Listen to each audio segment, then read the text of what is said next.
канале с обзорами самоздатовских книг в платформе Литмаркет. И сегодня я поделюсь с вами личным мнением о прочитанном. Ну что, поехали?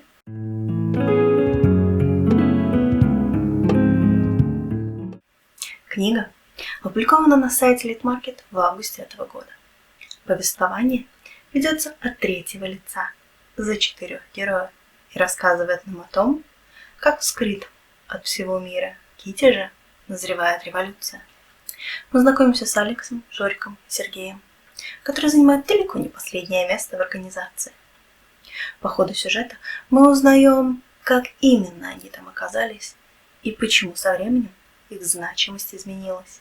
Ну, а пока наши герои бегут с раскрытого правоохранительными органами собрания, я расскажу вам чуть больше о сюжете.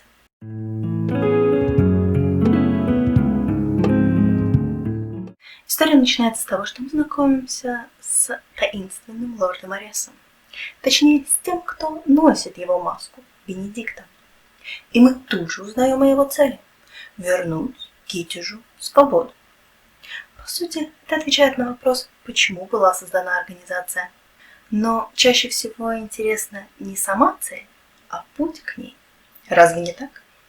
И эта история расскажет вам о финальной стадии плана лорда Ареса и его стремлении освободить город. Главную интригу произведения можно выразить фразой «Приглядись внимательнее». По ходу сюжета мы знакомимся не только с теми, кто состоит в организации, но также и с Даниилом, одним из жандармов, который по совместительству является старым другом Жорика, Алекса и Сереги. Мы узнаем, что когда-то в их жизни была потомок княжеских кровей Марина, чья загадочная смерть уничтожила последнюю надежду на мирную народную революцию. Как именно собирается действовать лорд Арес для достижения собственных целей, героев еще предстоит узнать.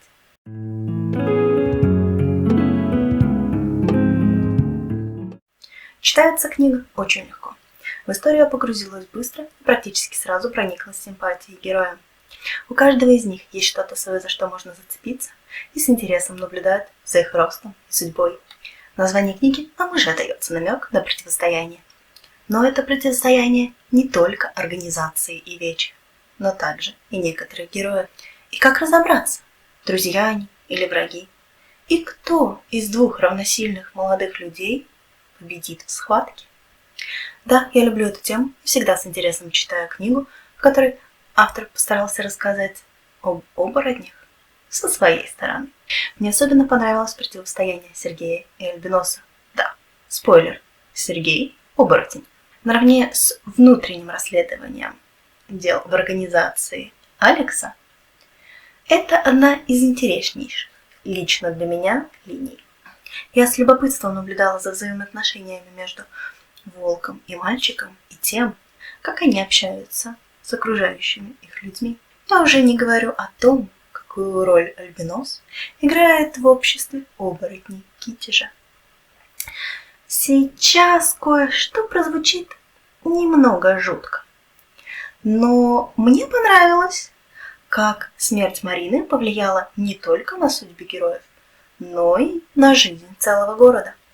Ее статус, личность и способности постепенно раскрываются на протяжении всего произведения.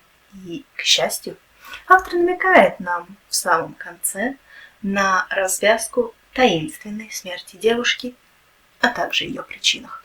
Пока читала, ни разу не запнулась. Все просто, логично, за детективной частью истории интересно наблюдать и интересно также строить собственные догадки о причинах гибели Марины. В общем, можно сказать, что автор старательно прописал мир и героев его населяющих, следуя поставленным рамкам.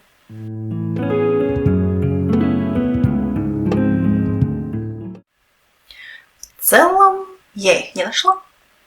Это, конечно, не значит, что их нет, но лично для меня в произведении было больше плюсов.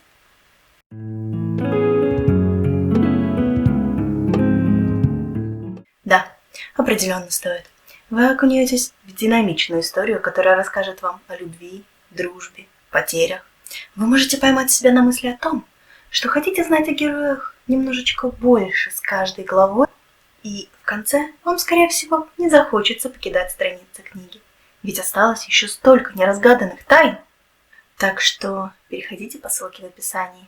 Если вас еще нет на Литмаркете, регистрируйтесь и читайте интересную историю в ките же «Шпага и палаш» Марты Зелановой.